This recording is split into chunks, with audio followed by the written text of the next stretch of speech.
ஓம். திருச்சிற்றம்பலம். தினம் ஒரு மந்திரம். திருமூலர் திருமந்திரம். 3ஆம் தந்திரம். வீராகமம். மந்திரம் 50. தொகுதி 9. சமாதி. ஒன்றிப்போதல். பாடல் 600. மன்மனம் எங்குண்டு வாயுவோம் அங்குண்டு. மன்மனம் எங்கில்லை வாயுவோம் அங்கில்லை. மன்மனத்துள்ளே மகிழ்ந்திருப்பார்க்கு. மன்மனத்துள்ளே மனோலயமாமே. விளக்கம். உங்கள் எண்ணங்கள் ஓடும் வேகத்திற்கு ஏற்ப உங்கள் மூச்சின் வேகம் மாறும். நீங்கள் கோபமாக இருக்கும்போது மூச்சு வேகமாக இருக்கும், அமைதியாக இருக்கும்போது மூச்சு மெதுவாக இருக்கும்.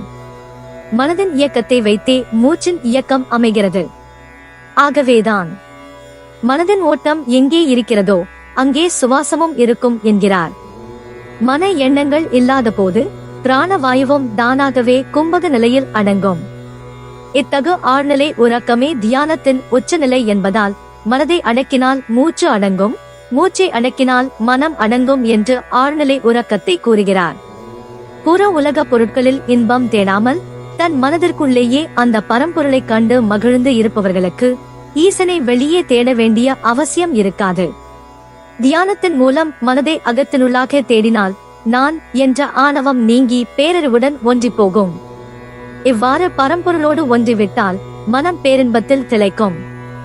இந்த நிலையைதான் திருமூலர் மனோலயம் என்கிறார்.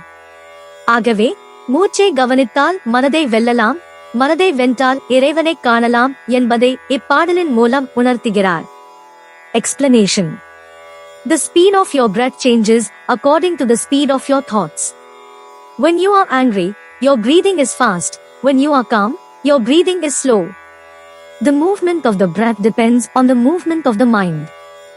That is why he says that wherever the flow of the mind is, there the breath will also be.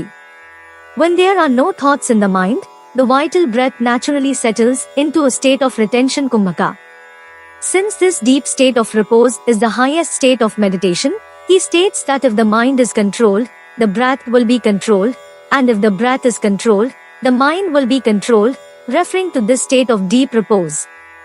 For those who do not seek pleasure in external worldly objects but find joy in seeing the Supreme Being within their own minds, there is no need to search for God outside.